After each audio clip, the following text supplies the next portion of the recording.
What's up, everybody? Welcome to the Guys of Texas Off the Rails podcast, the very special edition of the Texas Rangers are 2023 World Series champions. I have had a whirlwind of the last 24 hours, last 48 hours. Um, I don't really know what I'm going to talk about, but I'm going to start kind of from the beginning of my Ranger fandom and help you understand a little bit of kind of what this meant to me. Um, so we'll just get started. So, as a kid, I was a big baseball kid. I loved baseball. I loved going to games. My dad actually, ironically enough, was an Astros fan way back in the day before he had me. And then I started to get old enough to like baseball, play t-ball, and the Rangers were my team. And we started going to games together. I remember going to the old Arlington Stadium, and we'd love to go to bat night. My dad would take me and my entire baseball team to bat night. We got a free bat, and we got to bang them on the bleachers in the outfield and annoy everybody around us. Um, that was one of the best times as a kid. Is just going to the old Arlington Stadium. I got to watch Nolan Ryan pitch against a young Roger Clemens back in the day there. Um, I went to the the last opening day of Arlington Stadium. I went to the very first opening day of the ballpark in Arlington. I have been to the first ever interleague game. We went to when the ballpark in Arlington opened every year. We would made sure we had opening day tickets. I think we went for 10, 11 years straight of opening day, and then I started going off to college and kind of back and forth. So it was a little difficult to set aside that time sometimes, but we were always going to Ranger games. The hot of the summer, didn't matter what it was. I've been to the Globe Life opening day.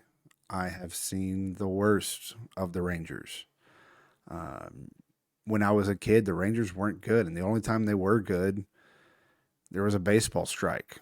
We were the best team in the league at that point, and the baseball strike happened, and the season ended in, I believe it was July, and that was our big shot. That was when Juan Gonzalez was still here, Rafael Palmeiro, Ruben Sierra, all those guys, huge. Ruben wasn't there, but that team was special, and that was the closest I had ever gotten. Um, we had won the West a couple times, but playoff baseball at that point was we made the playoffs. Here come the Yankees. And for a long time, that's what it was. It was just we made the playoffs, but here come the Yankees again. And every year they just beat us down. And finally in 2010, we made it a point to go to game 6. And that was the first real special moment me and my dad had together. We stayed after the game forever watching the guys celebrate. We were Nelson Cruz's home run ball in 2010 landed 3 rows in front of us. If you watch that, I'm flying the Texas flag out in center field. If you ever watch that replay, we were there. We were there all the time, and it was part of life. 2011 comes around. We decide we're going to go to St. Louis for game 6. We go the scheduled day that we were supposed to play, but Joe Torre decided to push it back because of rain. And we got to see one of the best baseball classics of all time on the wrong end. And in the middle of that game, around the 7th inning, my phone died.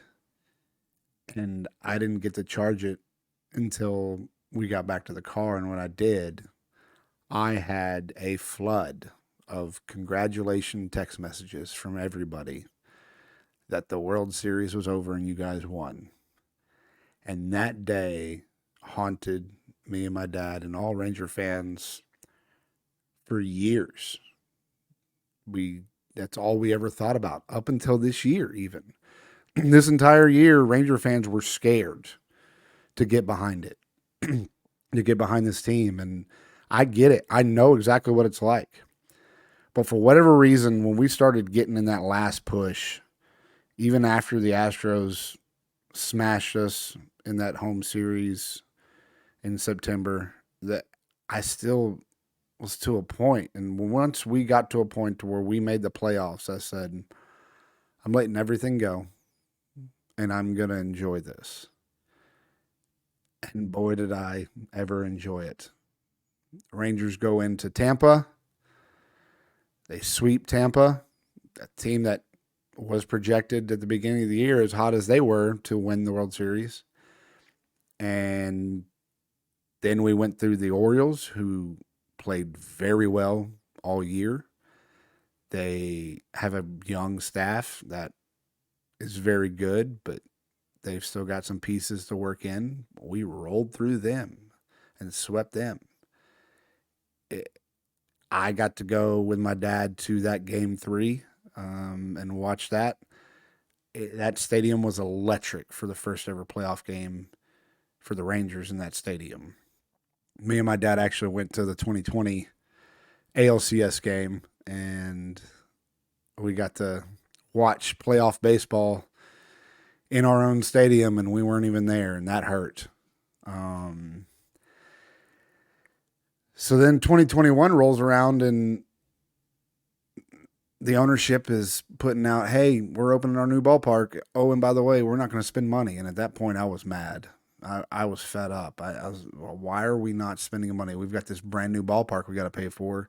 You need to get people to the stadium. Why aren't we spending money? And that whole year was, I mean, it was almost like a who's who of on the Rangers at that point. Like guys were in and out, and it was tough to follow. 22 rolls around.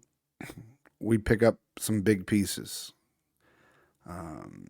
Seager and Semien turned out to be very key.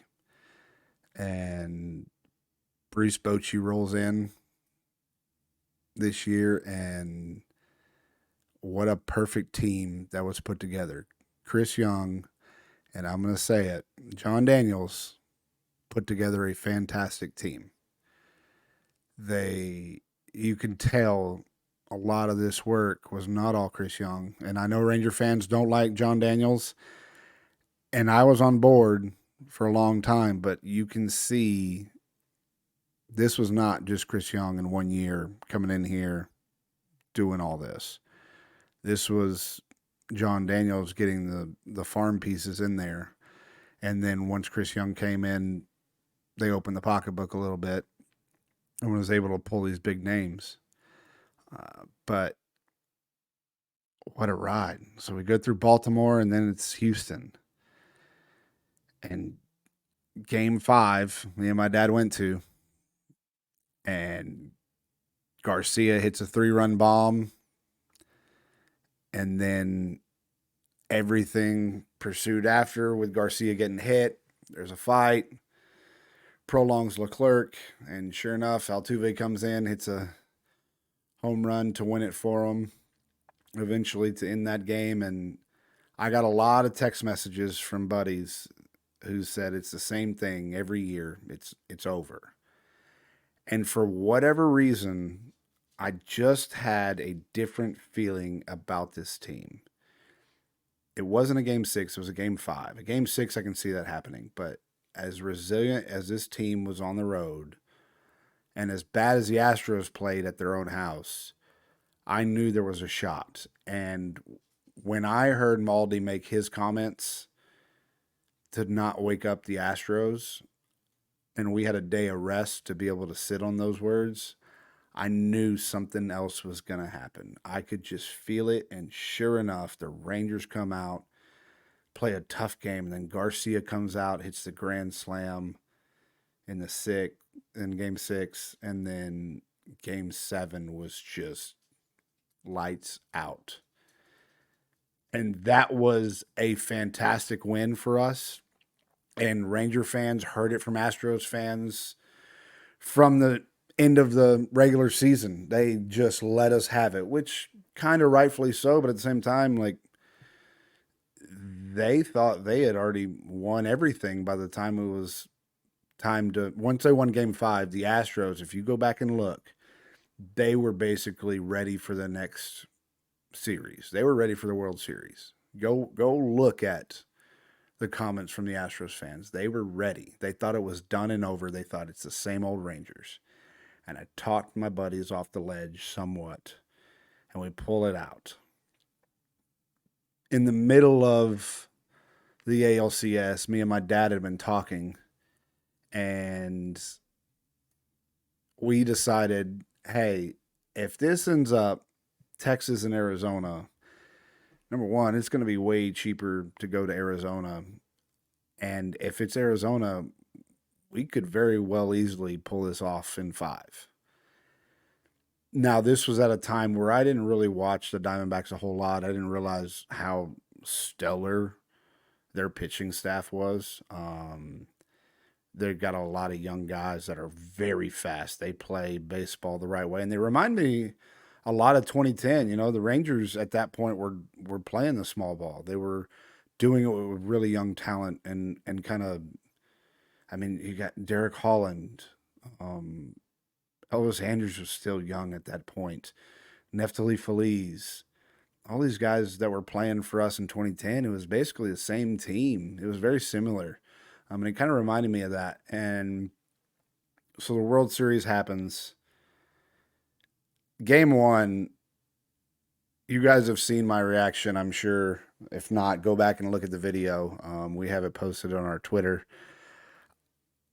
Seager hitting that home run and giving that emotion, and then Garcia sealing the deal was epic. And at that point, I had the feeling that the series was over. It may have still gone to 6 or 7, but I had a feeling that it was done. Like we were about to win.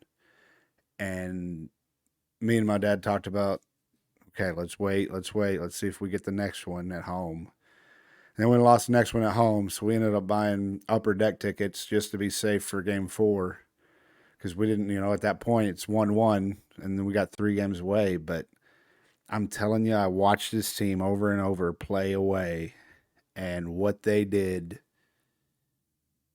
away from their stadium is something that no one will ever repeat. Game 3 was a great win. It was stressful.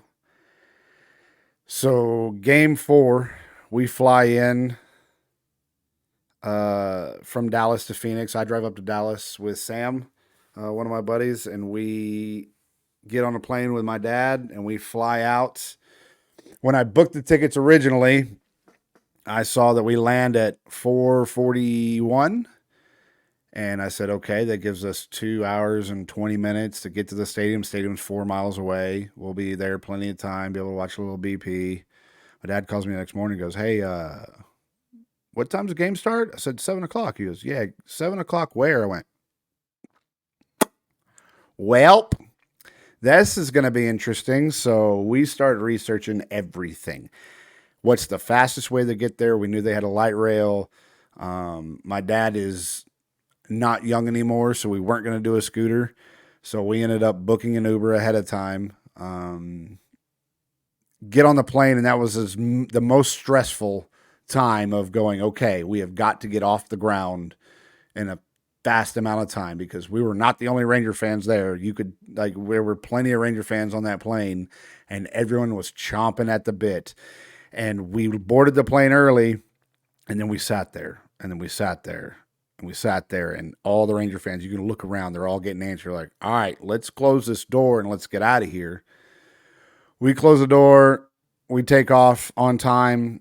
We arrive 15, almost 20 minutes early of 4:41. And we're like, okay, we're going to make first pitch. We're going to be good.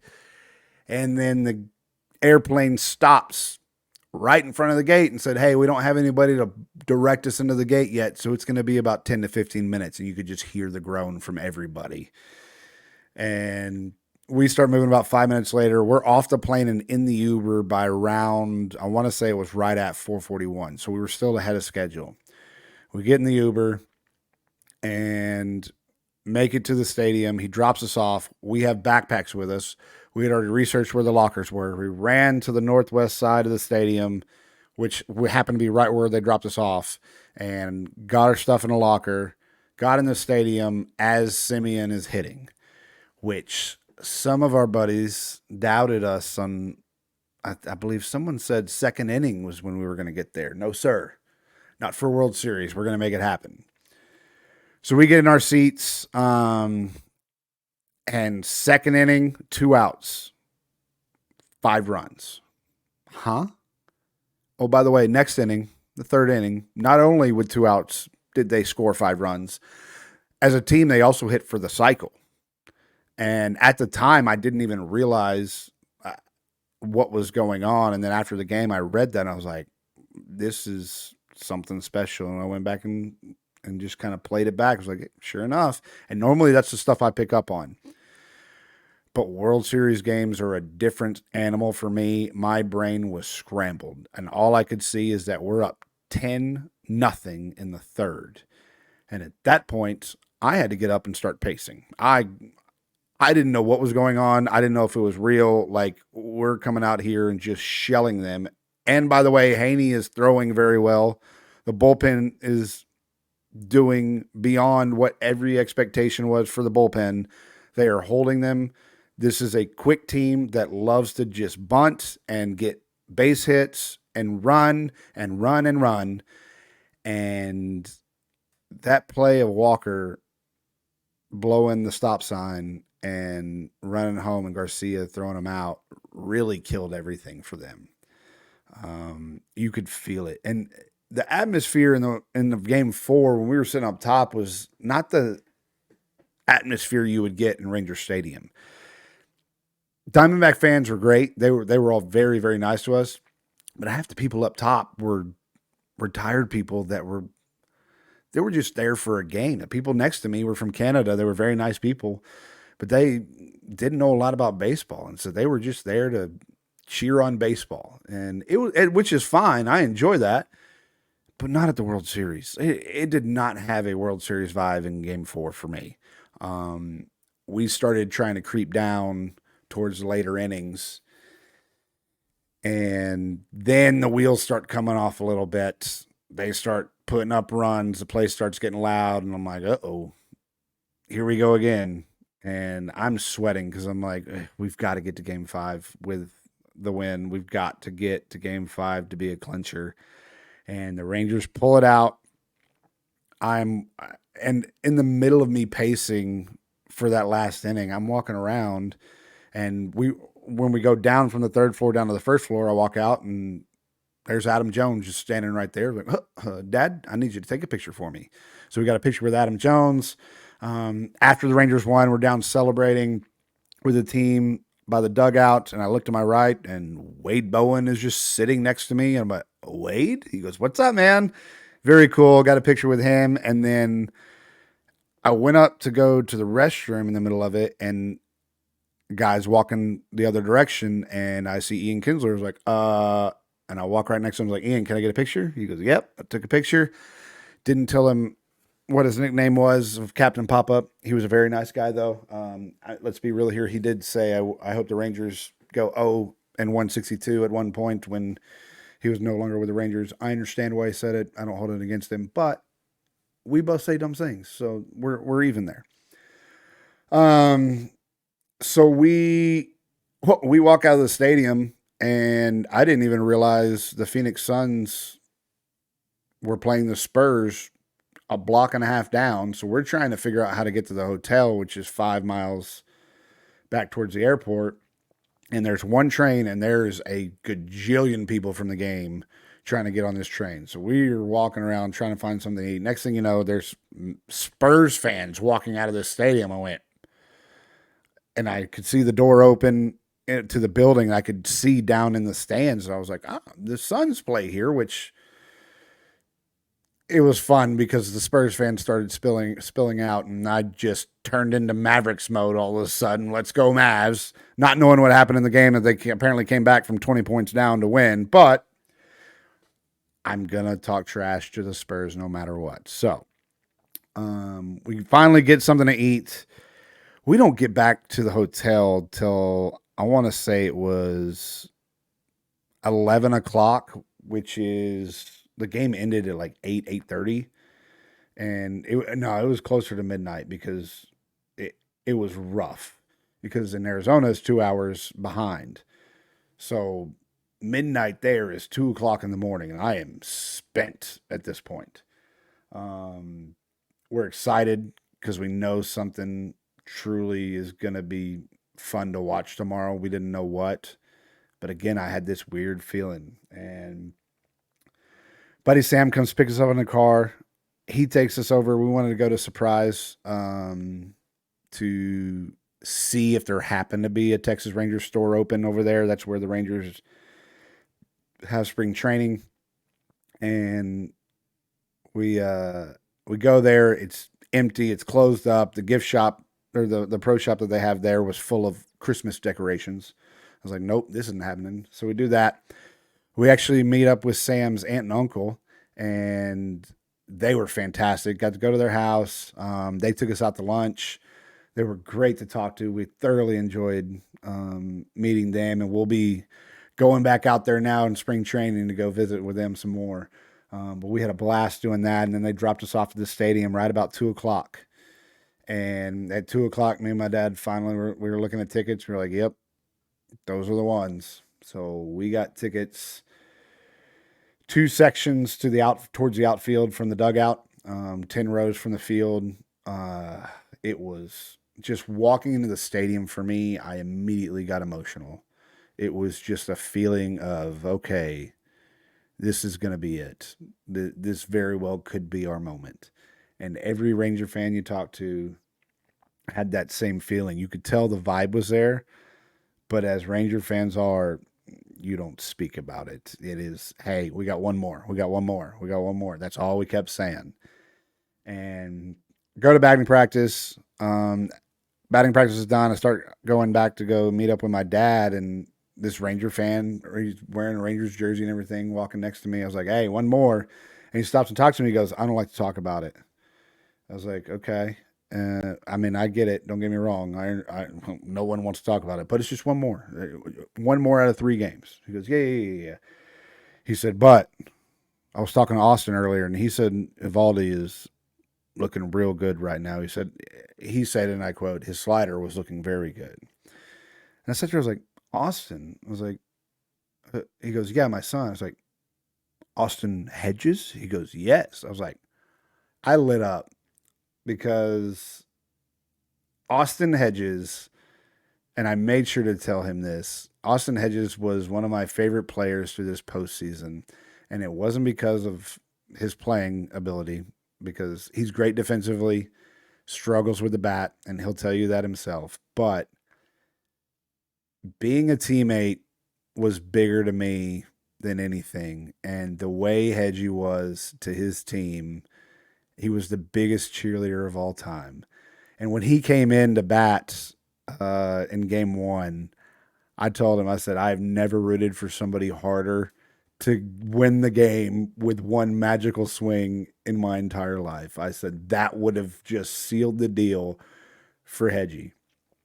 And we just kept talking back and forth, and I thoroughly enjoyed the conversation with him. He was an awesome guy. I got to meet his wife, and they were just ecstatic for him to be there because he was in Pittsburgh, and he started telling me how the reason why he went out of Pittsburgh is because there were a couple of reporters there that just said, hey, Austin Hedges is a cancer to the locker room and he's got to go. Well, boy, were they wrong. Um, I hope Hedgie stays for a while. His plan is not to be continuing to be a baseball player for long. His long-term plan is to manage, and he's telling me all these stories, and I'm excited to see where Hedgie goes after he's done playing baseball, because I think hopefully with the Rangers, but I think he's got he's got a good future for him in coaching. But it was so cool to talk to him. And in the middle of that, I'd meet up with Michael Porter. Michael's a friend that I met through somebody I worked with at Hawaiian Falls, Clint Hill.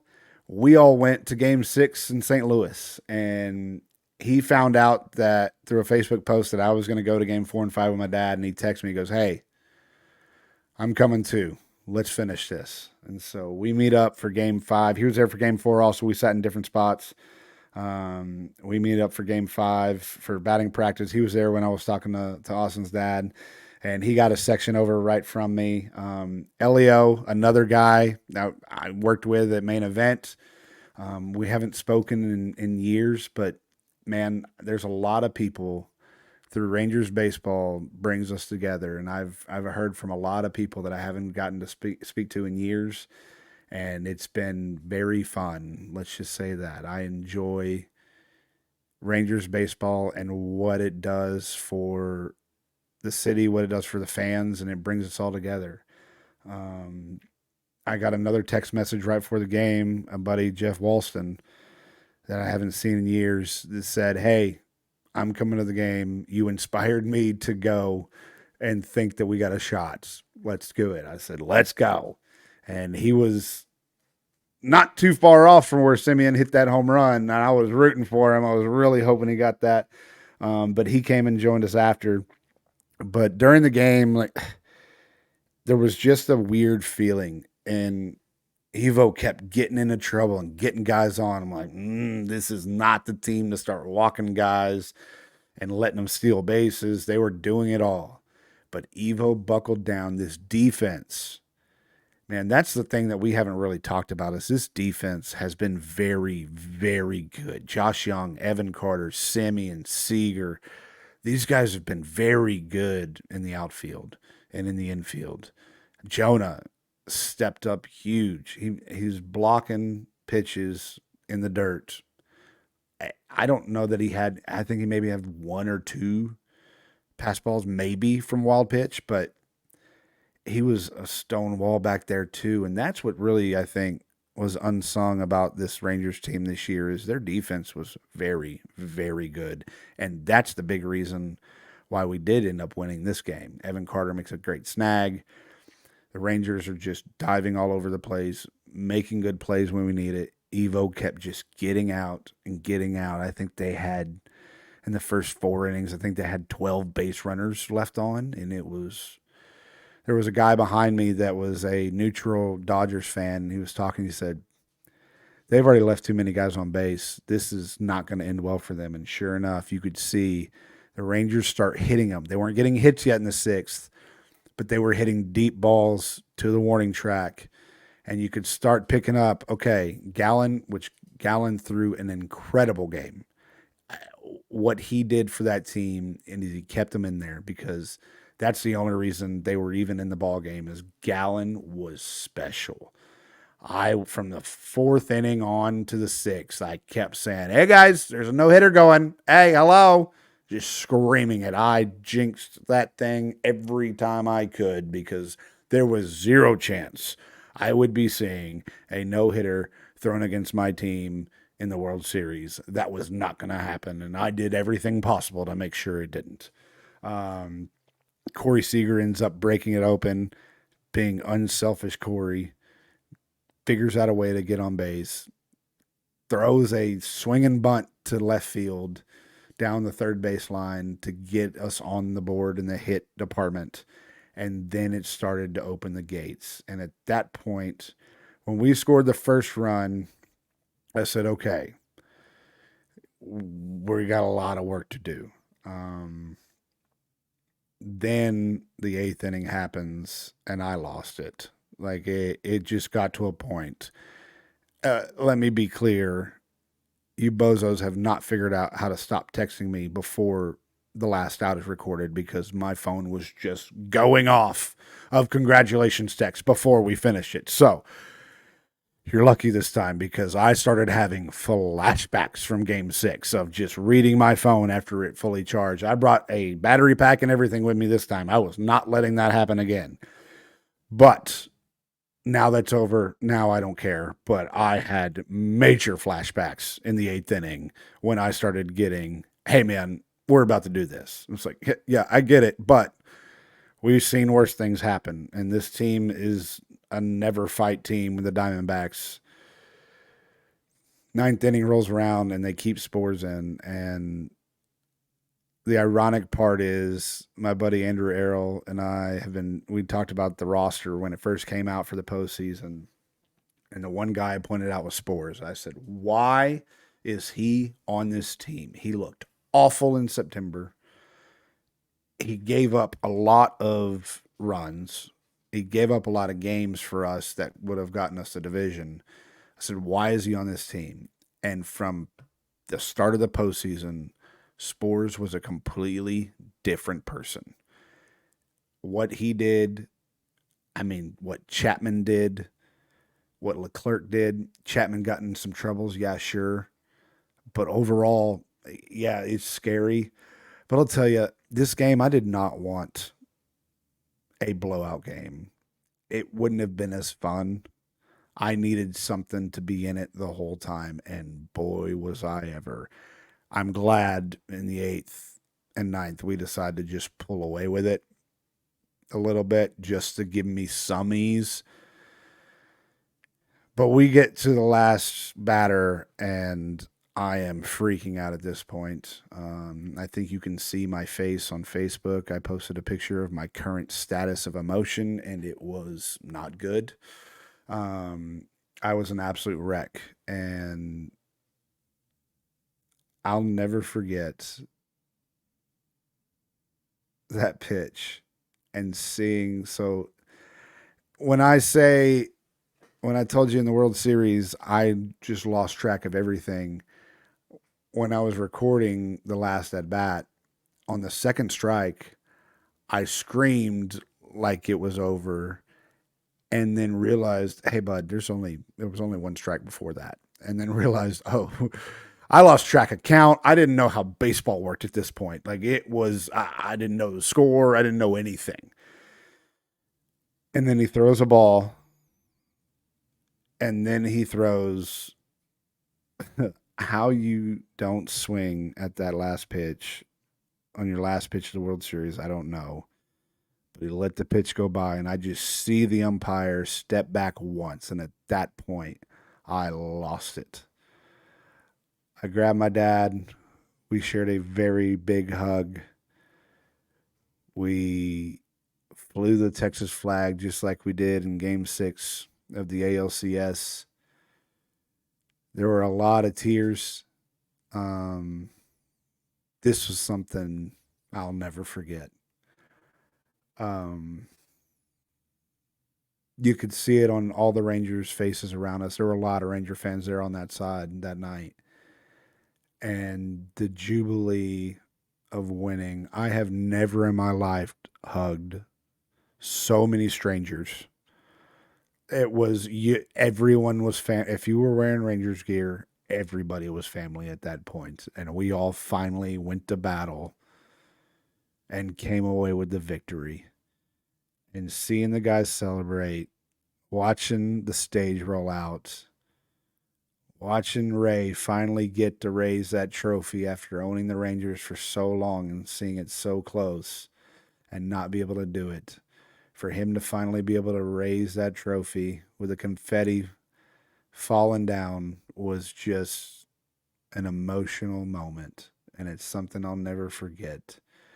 We stayed at the stadium for another 2 or 3 hours. No one wanted to leave. The only reason we did leave is because we hadn't eaten since noon, and it was 9 o'clock, 10 o'clock at this point, and we needed to get something. So we finally ended up heading up to the top of the stairs, and I finally just turned around and looked back at everything that happened. And this was not just for me and my dad. This was for my father-in-law, Donnie, who we know would have been there with us if he was still here. This is for David Alvey and his dad, who they were both huge Ranger fans, and David still goes and he still posts that same picture of his dad raising his hands in the stands. This was for him, and this was for my buddy Greg McBride and his dad, who he lost not too long ago, who Greg and I met around 2009. We worked at Dick's Sporting Goods together. 2010, 2011, we always got the gear before anybody else did because it was already in our at our store in the back. So we already had all our stuff squared away. There's a lot of guys out there that deserve this, but those guys were the ones that I really thought about the most that night. That's why this win was so special.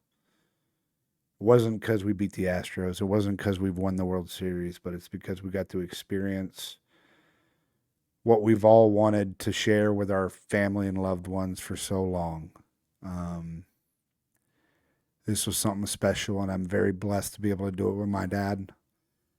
Um, I wish those same people I mentioned were able to do the same, but we all know that they are having a heck of a party up top. And we know Mark Holtz is up there leading the bandwagon for the Rangers. He finally gets his heavenly ring up there. The two biggest guys for me in the Rangers organization that deserve this ring is Chuck Morgan, the ballpark voice of the Texas Rangers, who dedicated his life and his career to announcing the Rangers, bringing that Southern pride to the Rangers year in, year out. And the other guy is Eric Nadel, who we share the same birthday. We're birthday brothers. But I call him Baseball Jesus because every spring training, there was not a game on TV. It was always on the radio. And every time I'd turn to the sports radio at 1 o'clock or 3 o'clock, I guess, it is spring training time and Eric Nadel is on the call. It was always time to know that it's baseball time in Texas. And Eric just had a way of voicing everything on the field with such a soothing, calm voice. And to have him step aside this year and to be able to battle his mental health and everything this year, and to be able to come back and give us that call, that was something special. When we were out there celebrating, there was a guy in front of me that said, I need to hear Eric Nadel's call. So I pulled it up. Sure enough, it was right on Twitter, and I gave him my headphones and let him listen, and he just started crying right there, just listening to Eric Nadel. Those two guys specifically, and there's a lot of Rangers staff that are security, the front office. There's a lot of staff there that's been there for years that deserve this too. I recognize a bunch of them when I went to the last game. It's like, man, you guys are still here. Those people are the ones that deserve this also. This has been a wild ride. I literally just got home an hour ago. I haven't slept. I slept for maybe an hour. I just kept trying to sleep. There was no chance I was going to sleep. Our flight, we had to be at the airport by 4:30. So I haven't slept yet. But with that being said, hold on. With that being said, sorry, my wife just got home. With that being said, Rangers, we're champions finally.